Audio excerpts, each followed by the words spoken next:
January 17th, 1885. Cumberland Gap, Kentucky. The kind of cold that steals breath, numbs thought, and turns life into a countdown had descended on the valley with a cruelty no living resident had ever witnessed. It was not just winter, it was a siege. Silent, merciless, absolute. For 12 straight days, temperatures had remained below minus 20 degrees. Snow, once powdery, had hardened into ice thick enough to shear the hooves of horses. Cabin walls, usually the final line of defense for frontier families, had turned into frosted coffins, trapping frigid air instead of blocking it. Inside Samuel Wright's single-room cabin, the sound of splitting wood had been replaced by a more desperate rhythm, the tearing of furniture apart. His wife, Sarah, held their youngest child wrapped in every spare scrap of cloth they owned. Frost glittered on the inside of the log walls like cruel decoration. The family's breath hung in the air as a mist that never fully disappeared. "Keep close. Stake the fire," Samuel muttered, voice hoarse, as he fed broken pieces of their dining table into the flames. He had burned through 6 full cords of wood, half his winter supply, in only 11 days. The fire roared, but it was a ravenous creature, devouring his family's future for just minutes of relief. A loud crack echoed through the cabin. The hearthstone split down the center, a fault line carved by the war between extreme heat and brutal cold. A gust of icy wind pushed through the gap beneath it, snuffing the flame into choking smoke. The fire shrank. Samuel's children whimpered, "Pa, the fire's dying again." Samuel's face collapsed. He knew that once the fire went out, they had hours, maybe less, before frostbite turned into something irreversible. He grabbed a chair, their last piece of intact furniture, and smashed it against the floor. The wood splintered. "We burn what we must," he whispered, as if apologizing to the home he built with his own hands. 3 cabins away, the Weber family fought a different battle. Klaus Weber's wife, Maria, 7 months pregnant, sat near a fading fire, her hands trembling more from cold than fear. Their 2 small children pressed into her sides, but the warmth of bodies no longer made a difference. Their limestone fireplace, once Weber's pride, now betrayed them. During the 3rd night of extreme cold, the stone had cracked, forming a jagged opening that now funneled Arctic wind straight into the room. Klaus knelt before the fire, coughing through the smoke. "Stay awake, Maria. You must stay awake. I'm going to seal it again." He smeared clay over the gaps, his fingers purple, nails blue, feeling like he was molding ice rather than mortar. The clay froze before he could smooth it. The crack widened with another pop, and the flame guttered. Maria's voice was barely a whisper. "Klaus, I can't feel my hands." Klaus looked at his wife, her lips turning pale, fingertips nearly white, and something inside him broke. Pride, the one thing that had kept him clinging to the belief that his fireplace would hold, began to fracture, just like the stones he trusted. "We need help," he said, voice shaking, not from cold, but from the admission he feared most. Further uphill, the largest cabin in the settlement sat dark and silent. Builder and mason Tom Bradley had once boasted that his fireplace, crafted with expert hands and superior technique, would last for decades. He had built 63 fireplaces across the region. His name was as respected as any preacher or landowner. Yet now, smoke seeped from the cracks of his cabin like a distress signal. His chimney stones had exploded under the freeze like musket rounds. He had stood outside in the storm 2 nights ago, hands numb and bleeding, praying that his repairs would hold long enough for dawn to bring even a moment of warmth. It hadn't. His wife and son lay wrapped in blankets, shivering so violently the bed frame rattled. Ice had grown over the interior window glass like creeping roots. Water in the wash basin froze solid hours ago. Bradley sat in silence, staring at the cold fireplace in disbelief. How could a man who built warmth for others fail to keep his own family alive? Arrased the valley, dawn's first light crawled over a community on the edge of catastrophe. Livestock froze where they stood. Chickens in coops died overnight. 2 families, unable to heat their cabins at all, tried to walk to a neighboring settlement at sunrise. They didn't make it. By the 12th day of the freeze, 7 Coffee family members and the Miller twins were gone, frozen before help reached them. Across 3 counties, 31 deaths had been reported so far, and the cold was nowhere near done. But in the heart of this frozen graveyard of cabins stood one anomaly. A cabin with windows free of ice, a chimney with a steady, thin line of smoke, not frantic, not desperate, but calm, controlled. Inside, the air shimmered with warmth. An impossible 60-plus degrees. Firelight danced against stone walls that seemed to glow with captured heat. A kettle whistled gently. A child's laughter in this winter, echoed softly. Duncan Mloud's cabin looked like a different world. His fireplace did not roar. It did not consume wood like a starving beast. 2 modest logs burned with steady, confident flame. And yet the room was warm enough that Duncan's teenage son had removed his coat hours ago.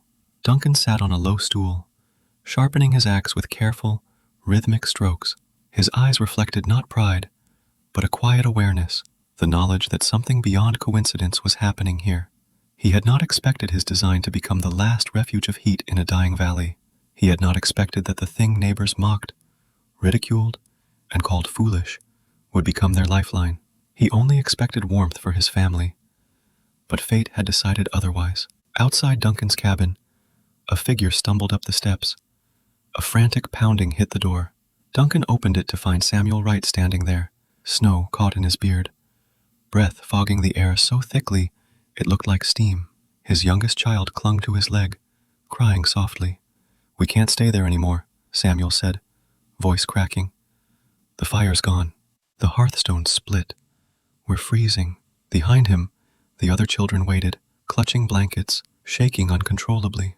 For a moment, Duncan simply looked at them, not with triumph, not with, "I told you so," in his eyes, but with the heavy understanding that a line had been crossed. "Bring them in," Duncan said, stepping aside. Warmth flooded over the Wright family like a wave as they entered. Their bodies, stiff with cold, sagged with relief. Sarah began to cry, not from sadness, but from the shock of safety. "I'll make room," Duncan said. "All of you, sit near the stone." They huddled near the fireplace. Within minutes, color returned to their cheeks. The children stretched their hands toward the radiant heat and stared in disbelief, as if the stones themselves held a summer sun inside them. "How is it this warm with so little wood?" Samuel whispered. But Duncan didn't answer. Not yet. A mile away, Maria Weber gasped as a contraction seized her body. Klaus, holding her, stared at the cabin door, the road invisible beneath a sheet of white. He knew where he had to go. In the winter of 1885, Cumberland Gap faced the coldest recorded freeze in its history. Fireplaces failed. Families froze. Every rule of frontier survival, the rules that settlers swore by, collapsed under temperatures no one was prepared for. Yet one cabin remained warm. A soft, suspenseful score rises, the tone of a mystery about to unfold. How did one man's strange, wasteful fireplace, mocked by neighbors, dismissed by experts, become the difference between life and death? Footsteps in snow fade into silence.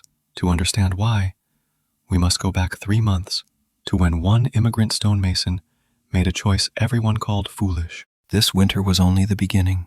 What happened next defied logic, tradition, and everything the settlers believed about survival. If you want to uncover the rest of the story and more forgotten truths history never told you, subscribe and continue the journey with us. October 3rd, 1884. 3 months earlier, the Cumberland Gap Valley looked nothing like the frozen wasteland it would become. Autumn sunlight spilled across rolling hills, painting the forest in shades of amber, russet, and fading green. Birds still sang. Smoke from chimneys curled lazily into the crisp morning air. It was the season of preparation, the silent race against winter that every settler knew well. Ox carts creaked along the ridge road as families hauled timber, shingles, and stone. New cabins dotted the clearing like rough-hewn promises of survival. There was a rhythm to this time of year, a blueprint every settler followed, passed down through generations of frontier wisdom. And with winter, always came one rule. A fireplace belongs against the wall. This was not debated. It was not questioned. It was a truth carved into the identity of every American homestead. The method came from Virginia settlers, copied from those before them, taught father to son without alteration. Build fast, build simple, build against one wall to save time, timber, and stone. Anyone who broke from that pattern wasn't just wrong, they were reckless. So when a broad-shouldered Scotsman stepped into the settlement that October morning, carrying a rolled parchment of hand-drawn sketches and a mason's hammer carved with initials faded from decades of use, nobody expected him to challenge the frontier's most sacred construction law. Duncan Mloud paused at the crest of the hill and looked down at the clearing that would become his family's new beginning. His boots, worn from miles across soil that was not his homeland, sank into the soft Kentucky earth. Behind him trudged his wife Moira and their 16-year-old son James, pulling a small handcart of tools and belongings. To the locals watching, the family looked foreign. Samuel Wright, the man who had unofficially taken leadership among the settlers, approached with a handshake. "You'll be Mloud then?" "Come far, I hear." "Aye," Duncan replied. 6 weeks on ship, 2 more on foot and wagon, but we're here now. Wright nodded toward the open clearing. "Land's good. Timber's strong. Water close. Winter hits hard here, but if you build quick, you'll manage."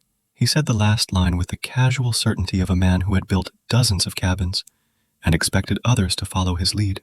Duncan didn't argue. Not yet.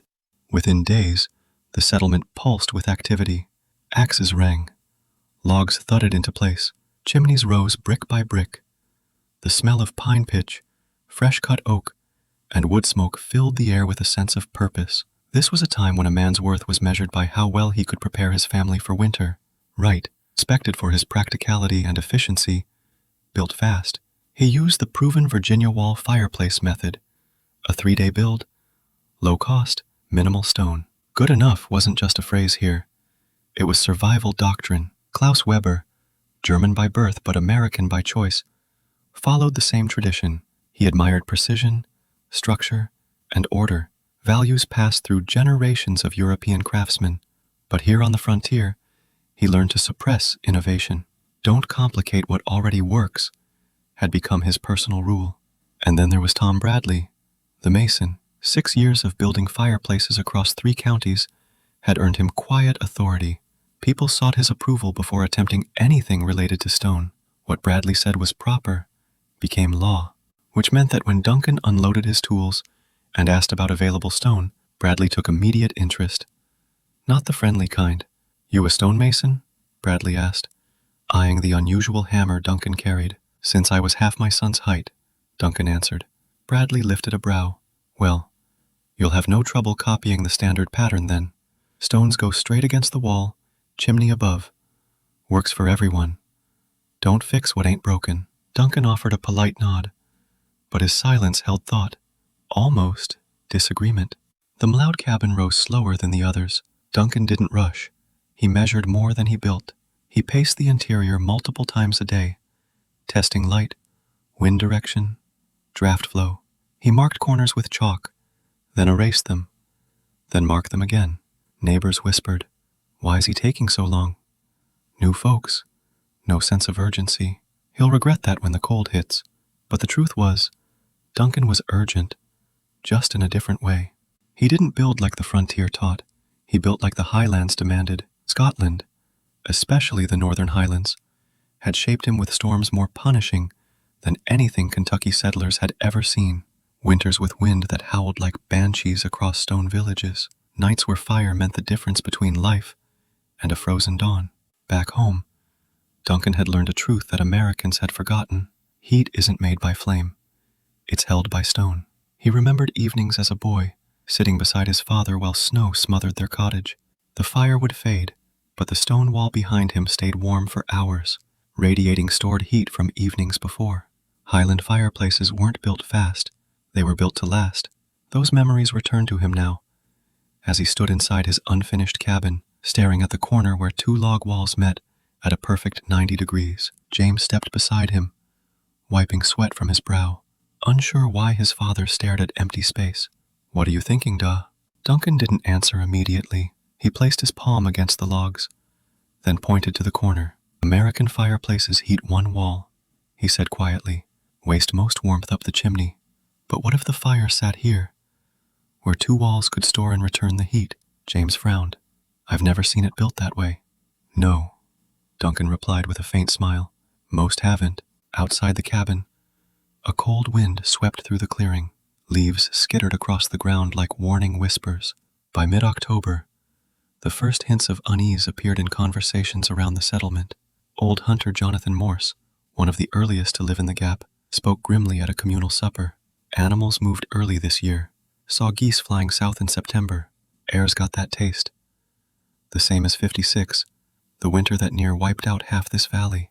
People exchanged glances. Morse was not a man who exaggerated. We'll need more wood, someone muttered. Seal the cabins tighter, another added.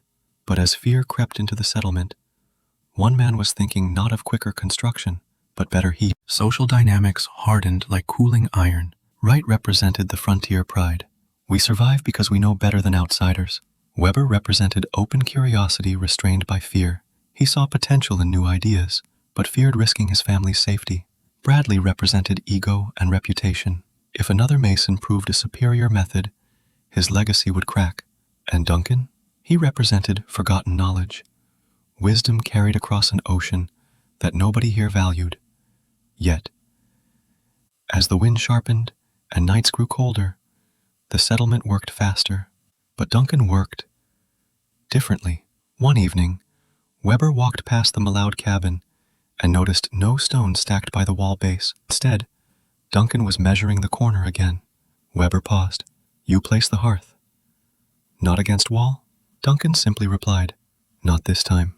Weber wanted to ask more, wanted to understand, but voices from behind called, Klaus, leave the man to his madness. We've homes to finish. Weber hesitated, torn between curiosity and social belonging, then walked away. A moment lost, one he would later regret. October 27th. The first frost coated the valley like a warning. The air bit harder. Work quickened. Children collected pine cones. Women dried herbs and preserved meat. Men felled trees faster. Winter was no longer a distant concept. It was arriving. Yet, on that day, Duncan did something none of them expected. He placed a rope from one cabin wall to the other, forming a perfect diagonal across the corner, marked a point 45 degrees between the two walls, then knelt in the mud and carved the first foundation trench. Not in the center, not along the wall, but in the corner, at an angle. Bradley, passing by, stopped mid-step. What in God's name is he building? Settlers gathered. Whispers became snickers. Wright scratched his beard, confused and irritated. Fireplace goes against one wall, he said firmly, as if speaking universal truth. Put it there and be done with it. Duncan continued working, as if none of them were there. Bradley scoffed. You angle a fire in the corner, it won't draw right. Smoke'll choke the family. Waste of stone, waste of time. A few settlers nodded. James looked between his father and the crowd, unsure whether to feel pride or embarrassment. But Duncan only said, In the Highlands, we build for heat, not for speed. His tone wasn't defensive. It was a man stating fact. One learned from generations who survived by understanding winter, not outrunning it. The crowd dispersed, some shaking heads, others laughing. But one man paused before leaving, Klaus Weber. He stared at the diagonal rope again, and something about it tugged at an old memory. His grandfather's house in Bavaria, tiled masonry, warmth long after the fire died. He almost spoke, almost, but fear of ridicule stitched his mouth shut. On the American frontier, innovation was rarely celebrated. Survival depended on conformity, and a man who challenged tradition risked more than failure. He risked being blamed if the winter claimed lives. As the sun dipped behind the mountains, a harsh wind swept the clearing. Settlers hurried into their half-built homes. Doors shut, candles blew out in the gust. A storm was coming, and so was a test that would shatter everything the frontier believed about heat, survival, and the value of old knowledge. The first true cold wind of the season swept across Cumberland Gap on the morning of October 29th, 1884. It carried with it a warning, a sharpness that cut through flannel and wool, urging settlers to finish preparations before winter tightened its grip. Frost clung to the grass, glistening in pale sunlight. Breath misted in the air as men gathered to begin another day of construction. But there was one cabin that drew more eyes than hammers that morning. Inside the half-built Mloud home, Duncan stood silently in the center of the room, rope in hand, as if preparing a ritual. James watched his father from near the hearthstones, brows pinched with concern. He had seen his father like this only a handful of times, perfectly still, deep in calculation, the world around him fading while he replayed knowledge from another land. At last, Duncan spoke. Not to his son, but to the room itself. It must sit here, facing neither wall, yet warming both. He stretched the rope from one log wall to the other, forming a perfect diagonal across the corner. The cabin, framed by heavy logs, fell quiet, as if waiting for the decision to be carved into its bones. With slow precision, Duncan tapped the point where the rope met the floor, the exact 45-degree mark. James tilted his head. Most folks would build it on the long wall. More space for wood, more room for the chimney. Why risk all for a corner? Duncan rested his hand on his son's shoulder. When I was not much older than you, your grandfather made me stand barefoot on the stone floor of our cottage in winter, cold as ice. I cried that night, thought he was cruel, but he pointed to the wall behind me and said, "Give it time." He nodded toward the memory, voice lowering into a distant reverence. The fire died hours before, but the stone held its warmth. It kept us through many nights with little wood burned. In the highlands, we survived by what we could keep, not by what we could burn. He ran his palm across the cabin corner. The future birthplace of warmth. This corner will hold heat longer than any wall. It has the angle to reflect, the mass to store, and the flow to breathe. James didn't fully understand, but he trusted, even if the rest of the settlement did not. Word of the strange, diagonal fireplace spread faster than the frost. By midday, a small crowd formed outside the Mloud cabin, men with crossed arms, wives whispering behind gloved hands, children peering in with wide eyes. Samuel Wright arrived first. He stepped inside, eyeing the rope and chalk marks like crime scene evidence. "Duncan, you're not really laying a hearth there, are you?" Wright's tone was half amused, half concerned. Duncan answered calmly, "That's the plan." Wright blinked. "But that's not how it's done. Fireplace belongs against the wall. Anchor it, frame it, chimney straight above. That's the rule." Duncan only replied, "Rules change when they fail." Wright frowned, as if the concept of changing the rules of building was almost offensive. He motioned toward the open center of the cabin. "You build it there, you lose floor space, waste heat, and that angle. Lord, it'll smoke the whole family out." Before Duncan could answer, another voice cut in. Tom Bradley, the regional mason, ducked into the cabin with his usual air of authority. He held his level tool like a sheriff holds a badge. "What's all this foolishness I'm hearing? Heard you're angling the fire like a drunk man built it." Bradley approached the rope line, squinting. "You're putting the firebox here?" He pointed, baffled. "Diagonal? In the corner? Floating in space? You'll lose half the heat straight to the roof." Duncan met his gaze without hostility. "Only if it's built wrong." Bradley snorted. "Son, I've built fireplaces since before you left the highlands.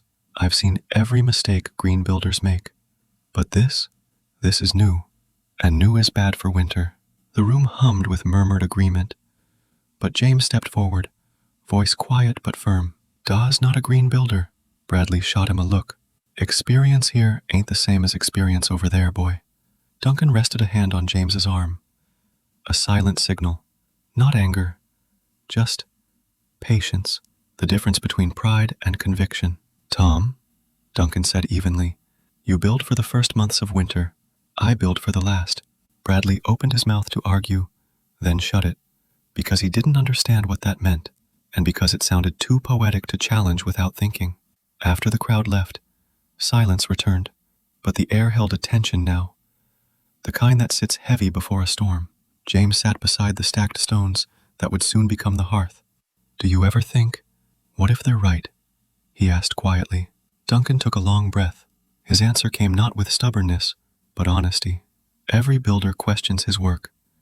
If he doesn't, he's a fool. His eyes softened. A man can feel doubt and still trust his craft.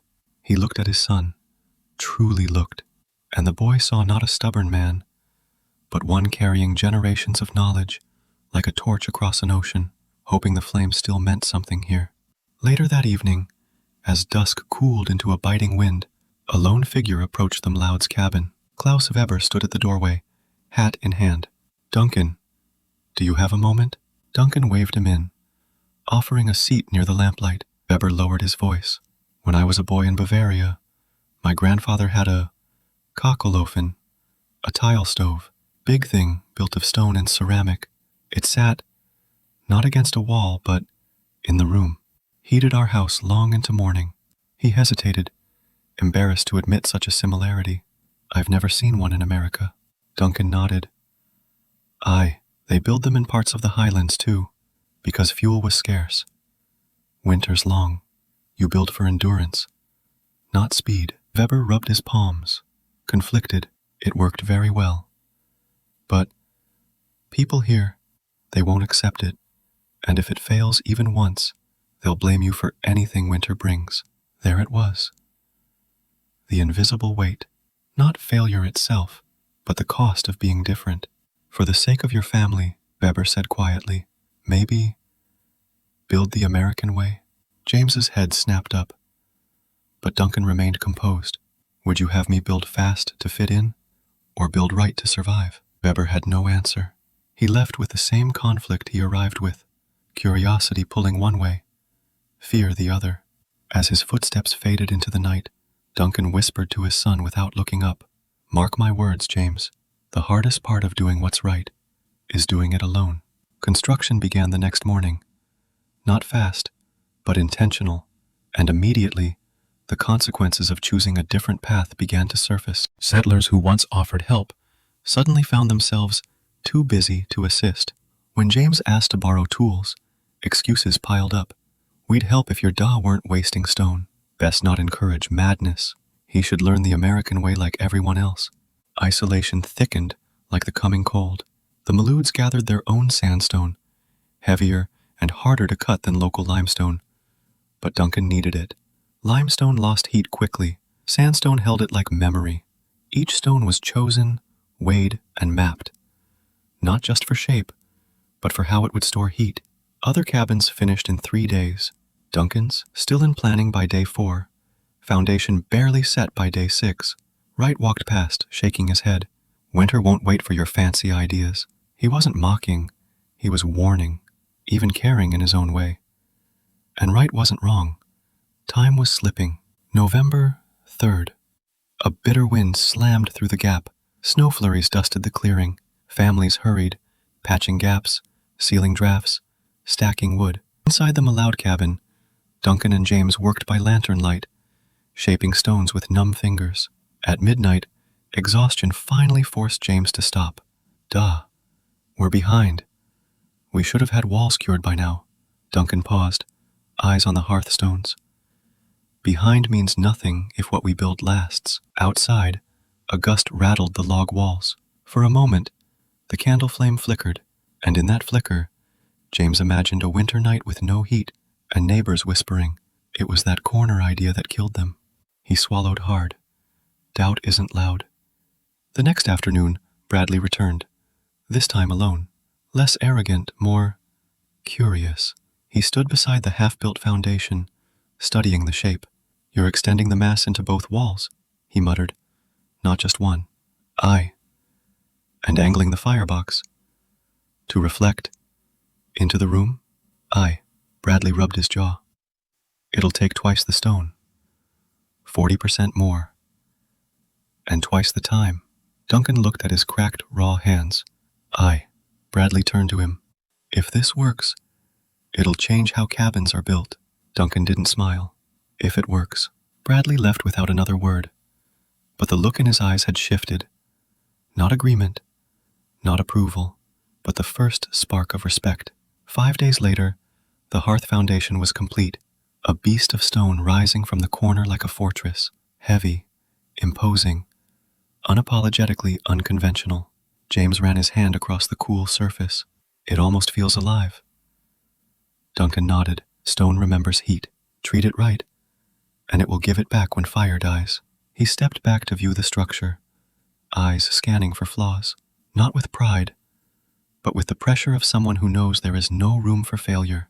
Outside, snow began to fall. Real snow, not flurries. Winter had arrived a month early.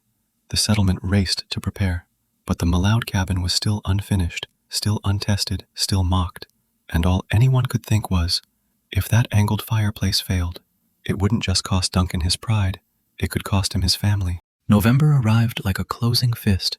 Morning frost no longer melted by noon. Breath lingered long in the air.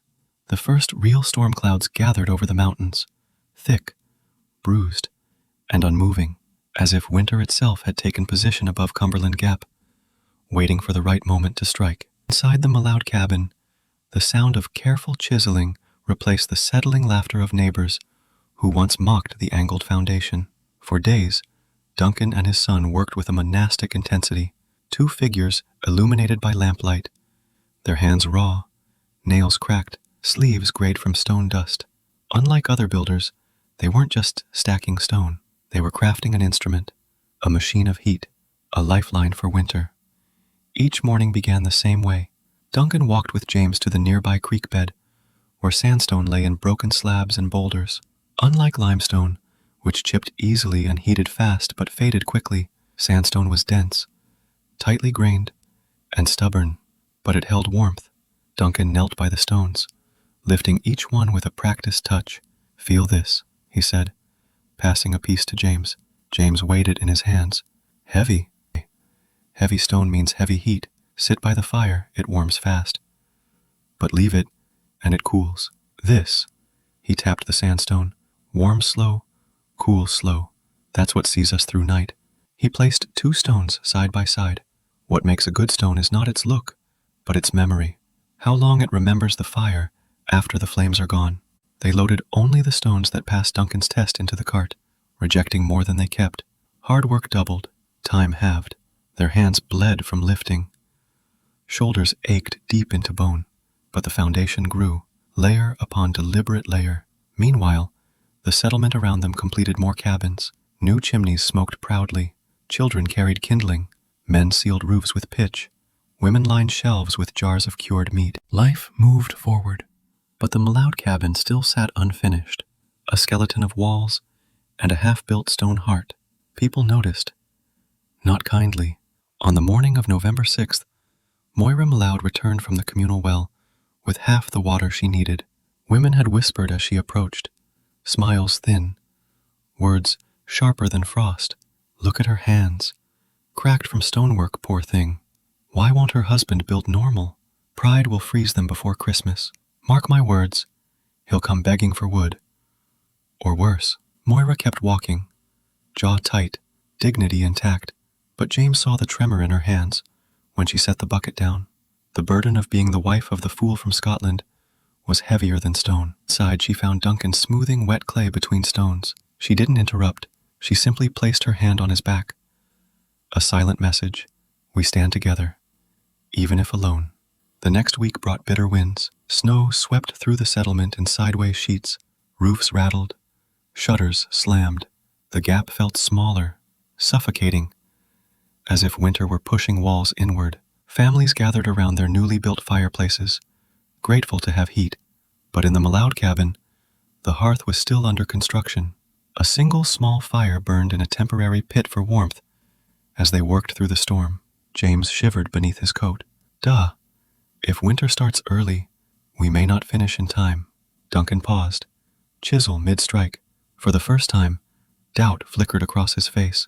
Faint, but real. "I know, son," James swallowed.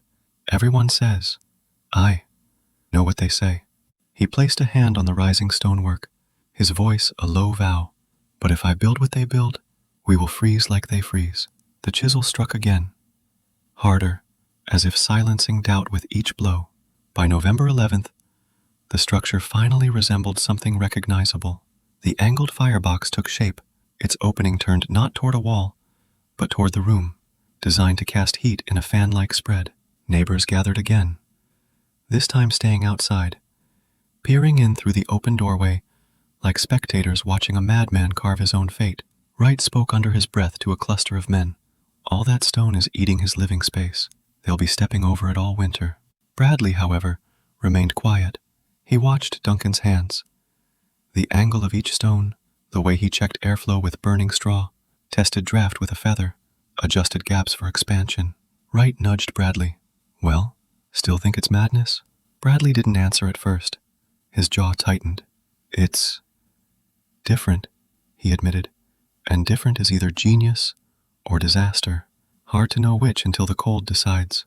That was the closest thing Duncan had yet received to a compliment. Inside the cabin, Duncan and James completed the fire throat, the sloped upper chamber designed to funnel smoke upward while reflecting heat outward. James stepped back and exhaled.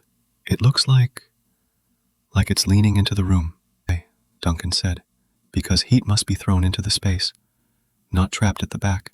They lit a small test flame, just a handful of twigs. Smoke curled upward smoothly, drawn by a natural draft Duncan engineered through corner placement.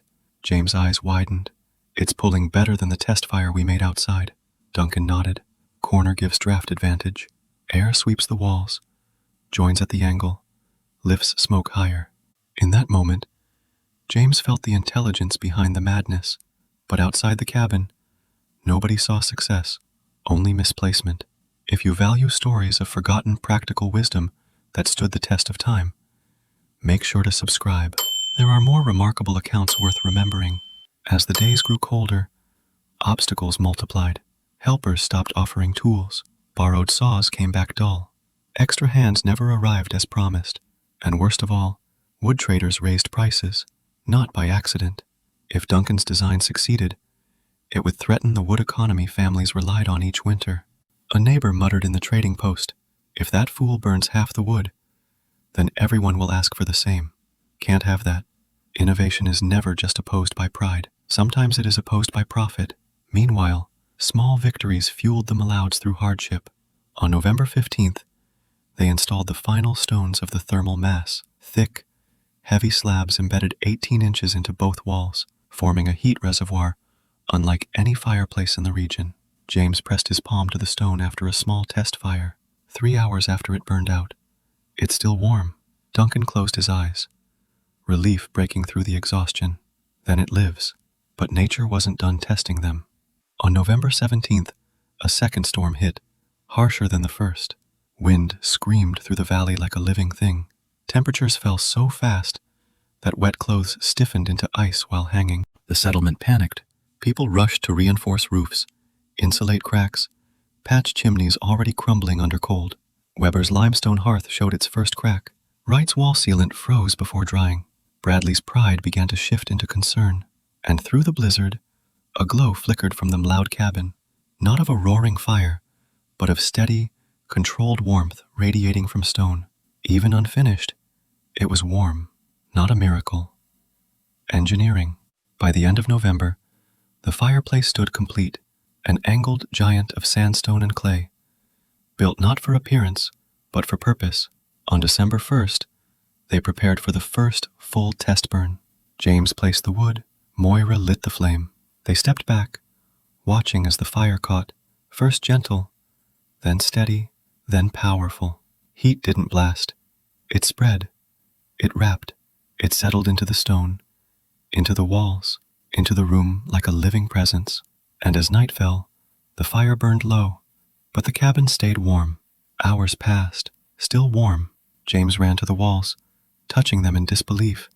Duh! It's like the stone remembers. Duncan didn't smile in triumph, only quiet gratitude. Now we wait to see if memory outlasts the cold. Winter would answer soon, and the settlement would witness the result. For now, the stage was set. The corner fireplace, the mad design, was ready for judgment. December 9th, 1884. Winter did not arrive with a roar. It arrived with a steady, creeping cold that slipped beneath doors, coiled around ankles, and settled into bone. The kind of cold that whispered, "This is only the beginning." Frost spread across cabin roofs each morning like a fresh coat of white paint. Smoke from chimneys hung lower, caught in unmoving air, refusing to drift. The sun, when it appeared at all, felt distant, faint, uninterested in warming the valley. This was the month of truth, the month when the first test of every fireplace began. On the evening of December 10th, Samuel Wright added another log to his fire, the third in an hour. Sweat beaded at his brow from the heat of the flames, but only within an arm's length. Beyond that small circle of warmth, Cold dominated the room. His wife Sarah wrapped their youngest, Grace, in another blanket, noticing the child's breath as a white puff in the air. "How is it still so cold in here, Samuel?" she whispered. Wright rubbed his tired face, staring at the blaze as if it personally betrayed him. "These logs are green," he muttered. "I warned Jack not to sell me wood that wasn't cured." "Doesn't burn right. I'll fetch more from the shed." Sarah reached for his arm. "You already went twice today. Save your strength." But Wright couldn't rest. He stepped across the cabin floor and shivered. A 4-step walk was enough to go from sweating to freezing. The temperature changed with each foot of distance from the fire, like stepping through invisible walls of climate, a problem he had never fully noticed. Until now, 3 cabins away, the Weber household faced another kind of struggle. Klaus carefully examined a thin crack forming across the left side of his limestone hearth. It had appeared after only 2 days of burning, small, but growing. He pressed his fingertips to the fissure and felt cold air bleeding through. Maria, now visibly heavier in her pregnancy, sat near the fire with her children tucked close. "It's getting worse, Klaus," she whispered, voice trembling more from worry than cold. "We mustn't let the children fall ill." Klaus forced a reassuring smile, though his jaw tightened. "I will fix it tonight." But he had already patched the crack twice, and the cold was winning. What unsettled him most wasn't the loud moments of discomfort. It was the subtle ones, like how the window glass froze on the inside, how the wooden floor chilled through rugs, how every breath felt like inhaling winter itself. A quiet fear settled in Klaus's gut. If this is only December, how will January treat us? But on the far side of the clearing, something different, something quietly extraordinary, was happening. Inside the Mloud cabin, evening fell gently. The Mloud cabin, once a home for 3, had become a sanctuary for 14. By January 25th, bed space no longer existed, only shared space. Boots lined the walls, blankets overlapped, families slept shoulder to shoulder, breaths rising in a chorus of survival. Yet, despite the crowding, the air remained warm, almost comfortable. Soft snores and calm breathing replaced the terror-filled nights others once endured. The walls of sandstone and timber, designed for a single family, now held a small community together. And something unexpected began to happen inside those walls. People changed. Pride softened. Judgment faded. Gratitude bloomed.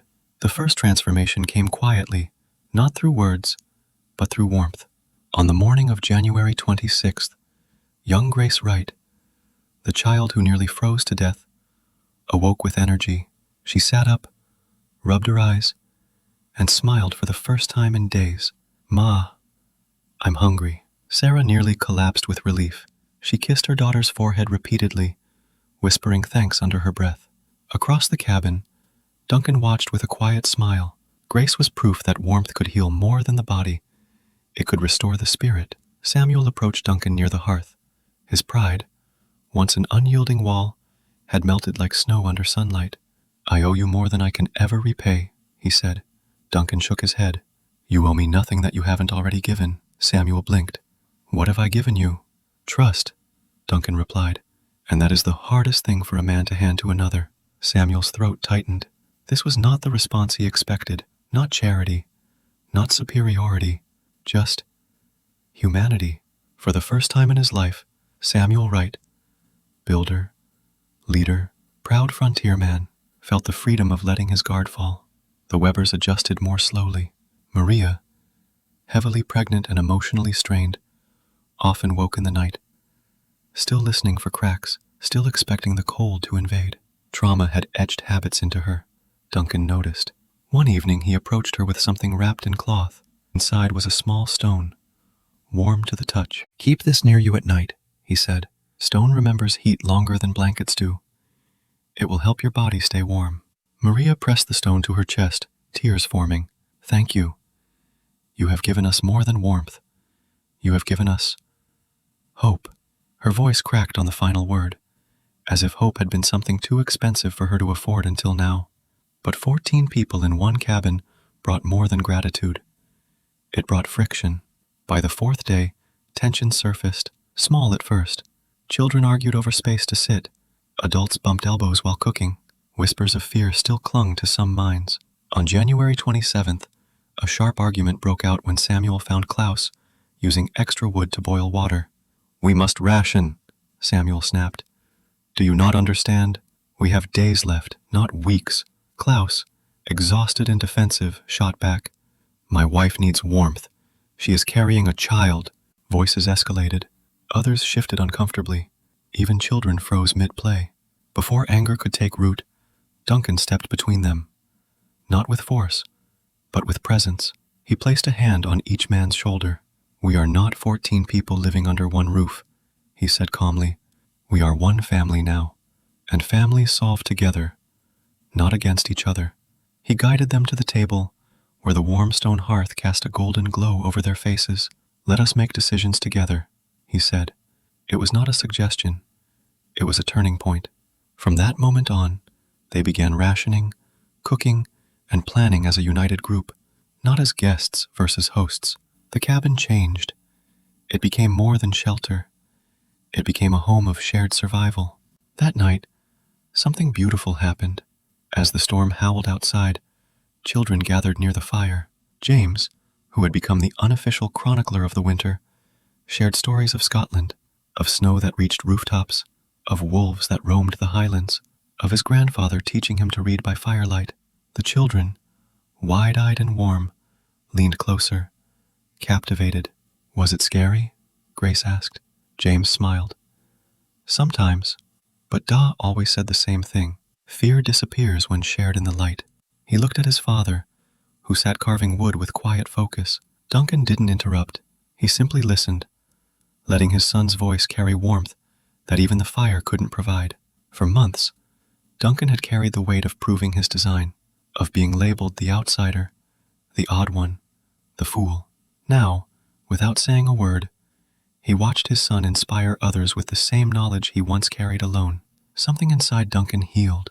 January 29th brought the moment that would forever mark this winter as more than a tale of survival.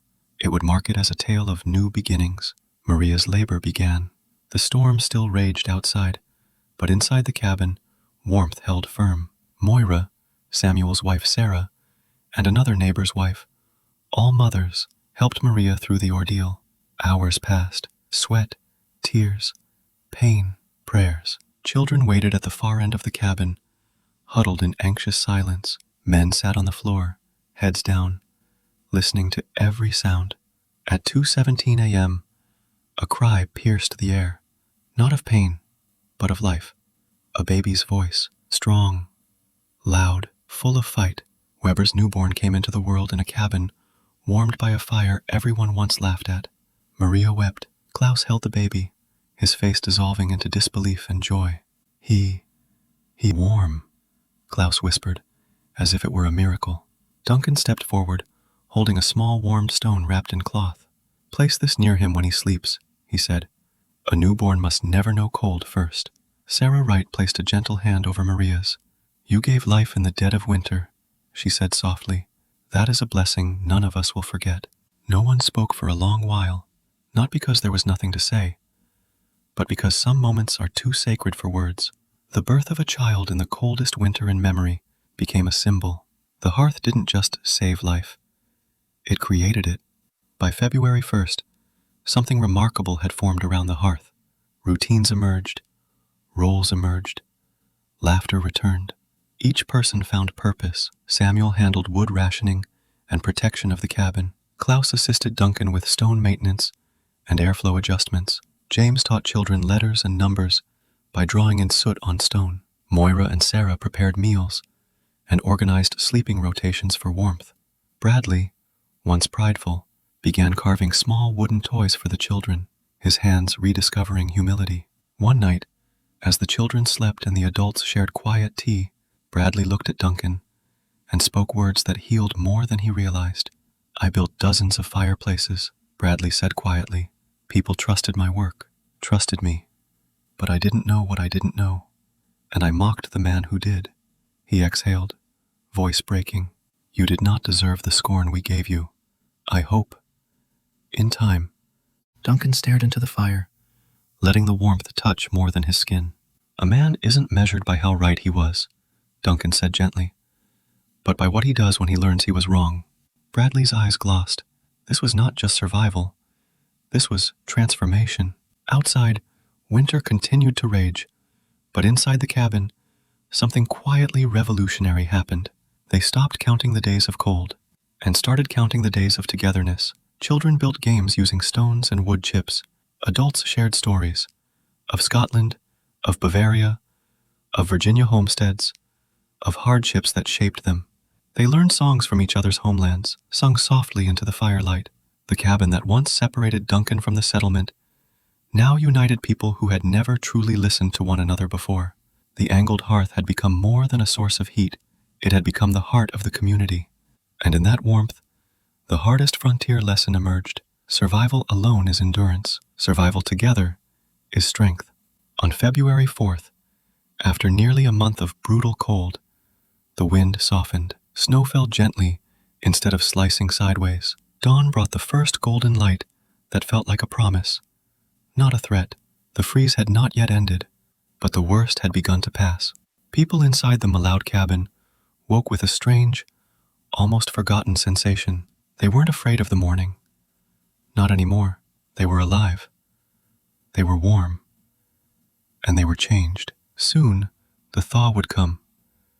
Soon, the truth would spread. Soon, the valley would have to face what happened and why. But for now, in this small cabin of sandstone and warmth, reflected across 14 grateful faces, hope returned to Cumberland Gap. February 18th, 1885. After 36 relentless days, the deadly freeze finally loosened its grip on Cumberland Gap. The bitter wind that once shrieked through the valley calmed into a weary sigh. Icicles began to drip. Snow shrank back from cabin walls. The sky, blue for the first time in weeks, felt almost unfamiliar. Families emerged slowly, blinking against sunlight, like survivors of a long night. The valley looked different, scarred by winter's cruelty. Frozen livestock, abandoned cabins, cracked chimneys. Winter had taken its toll, but not equally. One cabin still stood intact, warm, unscarred, almost defiant against the landscape of damage around it. The Mloud cabin. And now, the settlement was ready to speak of what it once mocked, and now desperately needed. The first days after the freeze were filled with grief and relief in equal measure. People walked from home to home, checking on neighbors. Some houses remained locked, with snow drifted against the doors, ominous signs that fear turned into heartbreak when opened. In the furthest cabin at the ridge, the Miller family, 4 of them, had not survived. Snow covered their door like a tombstone. Even the strongest men lowered their heads at the sight. In total, 31 lives across the county had been claimed by the freeze, but everyone in the Mloud cabin lived. 14 souls walked out of those walls into thawing sunlight, alive because one design had not failed. No one mocked the corner fireplace now. No one laughed at the fool from Scotland. The laughter had frozen with the cold and melted into humility. On February 20th, the community gathered for a meeting at the central clearing. It was the first full gathering since the freeze began. People stood in coats and scarves, still shaken, but united by shared suffering. Children clung to parents. Men looked older than they had a month ago. Samuel Wright stepped forward, not as a leader with pride, but as a man who had witnessed both failure and grace. He cleared his throat, voice rough. "We all know why we're here. Winter tested us harder than any we've known. Many of us barely made it. Some," his voice broke, "some didn't." Silence thickened, and while many of our hearths failed, one didn't. One design carried 14 lives through the freeze, with less wood, less smoke, and more warmth than we've ever seen. No one shifted uncomfortably now. The truth stood undeniable beside them. Samuel turned to Duncan. "We owe you thanks, more than we can say." Duncan shook his head gently. "Thanks won't bring lost neighbors back. What matters now is what we learn." People nodded, eager, ashamed, hopeful. Wright continued, "If Duncan is willing, we'd ask him to teach us his method, to rebuild before next winter comes." The entire crowd turned to Duncan, not demanding, but pleading. Duncan looked around at the faces that once him, avoided him, whispered about him. There was no triumph in his eyes, only purpose. If we rebuild, Duncan said, we rebuild together. I share what I know, but all must be willing to learn. And learn right. He emphasized the last word, not to assert dominance, but because building halfway was dangerous.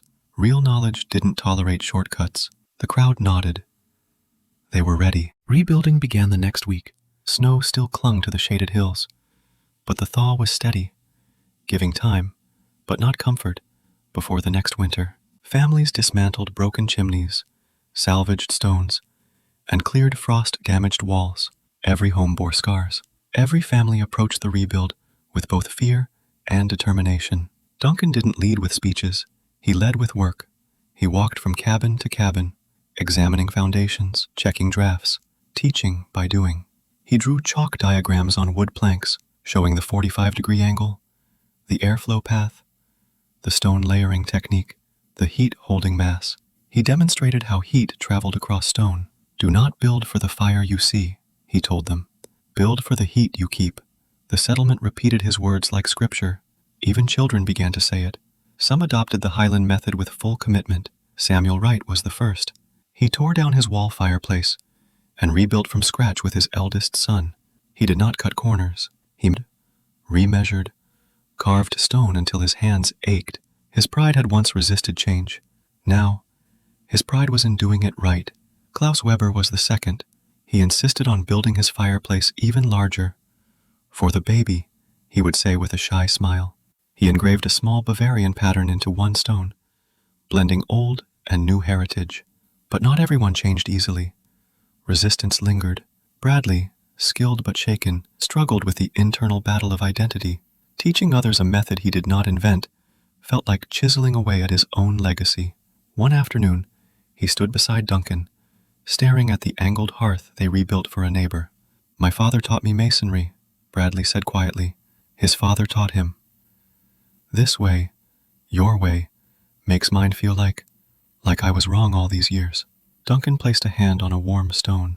Being wrong, he said gently, is not a mark of shame. It is a mark of being taught. Bradley exhaled, a long, painful release of ego he had carried a lifetime. Teach me again, he said, and Duncan did. Not as a superior, as a brother in craft. Of course, not all early attempts succeeded.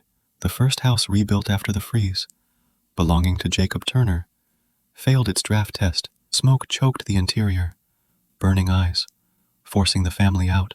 Turner sat on a stump, head in hands. I followed everything you said. Why didn't it work? Duncan examined the hearth. You copied steps, but not understanding. He removed 3 stones, realigned the throat, and adjusted the angle by barely 2 inches. Heat flows like water, he said. A small misshape can cause a flood. They relit the fire. Smoke rose cleanly. Turner's eyes widened. I see it now. Duncan nodded. Build with purpose, not memory. Understand. Don't imitate. That house became the first rebuilt success story after the freeze. Word spread. By March, the valley transformed into an open-air classroom. Duncan taught fathers, mothers, and children alike. Stone selection, heat storage, airflow, safety. He shared it all. James assisted, older in spirit after the winter, confident, steady. He taught groups of children how to test stone warmth retention. He drew diagrams for them using sticks in the dirt. The very knowledge once ridiculed became a treasured skill. Neighbors no longer avoided the Mloud family. They sought them. They learned from them. They respected them. A quiet cultural shift began. Tradition no longer meant unchanging. Pride no longer meant stubborn. Wisdom no longer meant old is outdated. Tradition evolved into examined tradition. Pride became shared strength. Wisdom became heritage worth protecting. With spring near, the valley held a gathering, not of mourning, but of thanks. This time, it was Bradley who stepped forward to speak. He looked around at the settlement, families alive, chimneys rebuilt, warmth restored, and his voice carried the weight of a man transformed. We mocked what we did not understand, he began, but understanding has a way of humbling even the proudest of us. He turned to Duncan. You carried knowledge across an ocean. Many of us carry regret that we didn't listen sooner. But you saved our families, and that is a debt we cannot repay with words. He paused. But we can repay it with legacy. Bradley lifted a chisel, the same one he used for decades, and handed it to Duncan. Teach us until every valley in these mountains knows this method. A murmur of agreement rippled through the crowd. Duncan accepted the chisel, not as a trophy, but as a responsibility. I will teach, he said, but you must teach after me. Knowledge that dies in one home is no knowledge at all. The crowd nodded, solemnly, as if taking an oath. The Highland method would not end with one winter. It had become a duty.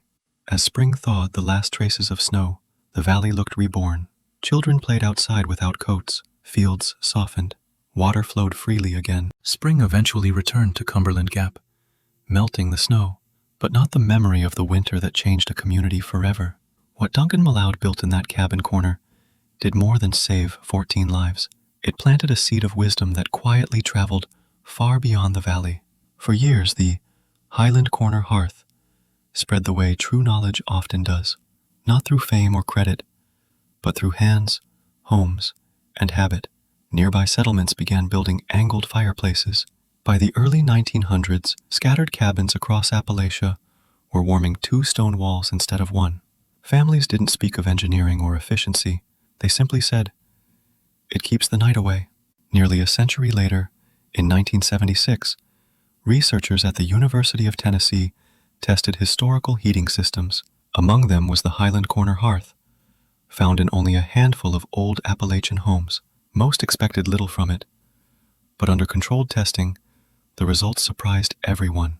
The angled hearth heated the room more evenly, retained warmth for hours after the fire died, and used geometry, not force, to hold heat. One researcher wrote, "It is not stronger fire, only smarter heat." What Duncan learned from the Highland stone homes of his childhood, something no textbook of his time explained, modern science finally confirmed. The corner placement redirected heat into the room. The stone walls stored warmth, and the design turned a simple fireplace into a thermal engine. But the real legacy was never the stones. It was the lesson they carried. The winter of 1885 became a story passed from one generation to the next, not as tragedy, but as inheritance. Parents told children why their hearth sat in the corner, why warmth must be shared, why no traveler should be turned away. In some homes, a small space near the fire was kept empty, reserved for whoever might need it most. Because Duncan didn't save the community with fire, he saved it with humility and the courage to remember what others forgot. Progress isn't always ahead of us. Sometimes it lives behind us, waiting to be rediscovered. As the narrator would softly close, this isn't a story about a fireplace. It's a reminder that wisdom doesn't age, and good ideas don't require permission to be true. The knowledge that saves us tomorrow may come from a place we once overlooked. If stories like this remind you of the wisdom our ancestors left behind, consider subscribing. There are more lessons from the past worth rediscovering together.